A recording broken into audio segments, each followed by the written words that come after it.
What a few days it has been. For anyone who wasn't part of the Twitter hurricane or went to visit my channel to find it, on holiday, I will explain exactly where I went, but first, it's more important to say how I came back. I have a few thank yous. First and most certainly foremost, Mr. John Bain, Total Biscuit, without whom I am entirely certain that I would be without a YouTube channel.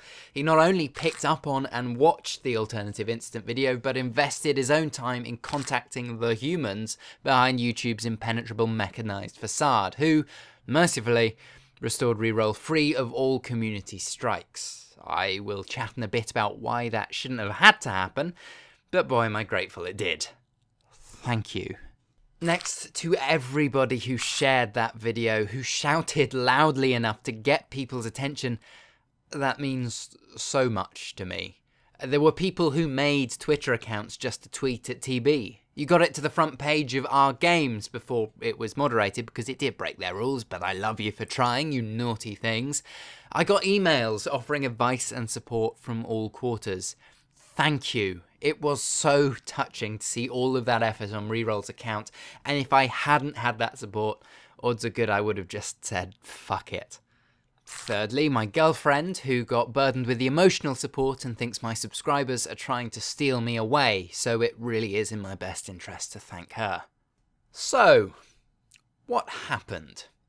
On the 17th of January, the Alternative but Not Too Alternative Gaming Awards 2013 was reported to YouTube by spam404.com, a proactive collective that monitor and take down abusive content on the internet, whose aim is to make the internet a much safer place for everyone, because Christ knows Reroll was a threat to liberty and equality worldwide. Later, I would find out that this was due to including extra tags in the descriptions of old videos, despite not using them in recent months because it just looks cheap. YouTube, it turns out, do have rules about this. If you navigate to YouTube, Help, Policies, Safety and Reporting, Policy Center, and finally Spam, Deceptive Practices and Scams, halfway down the page we find the rules about not putting tags in descriptions.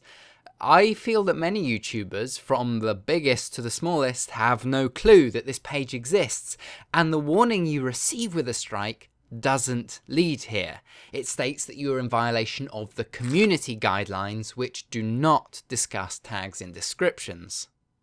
Regardless, had I received a YouTube message with my flag stating this practice of tagging the description is not allowed, my reaction would have been, oh shit, sorry, won't happen again. Updated my videos and accepted that single strike. But of course, the email that accompanied the flag offered no detail on what I might have done, and indeed, it was impossible to check my tags because the video had been insta-killed. I mean, I don't remember family birthdays. I'm not going to remember the metadata on a year-old video. Even with the automation necessary to keep YouTube running, it's not a big ask to have violations explained to you in order to avoid them in future. What's the point in a strike if the user can't learn from their mistake? You might as well just ban them. Speaking of which, shortly after releasing the alternative incident, one of two things happened. Either random trolls trawled my videos looking for more to report to Spam404, or Spam404 trawled the channel themselves in a deliberate attempt to have Reroll taken down within the day. I'm leaning towards the latter. One of my Twitter followers, @Reindhuggerfuher, has my eternal gratitude for this screenshot of @ACA3M's detective work. On it, we clearly see that it is Spam404 policy to scour a channel for any other slip-ups after landing a successful flag. In other words, this site single-handedly makes mockery of the three-strike system. What good are warnings when Spam404 makes sure you do not have time to react? On January 18th, I was one of 292 channels and videos reported by Spam404, which resulted in a termination. All for excessive tag spam, for which, as discussed, YouTube's prominent community guidelines offer no clear guidance. To find this rule, you have to dig. It's like reading the bloody EULA.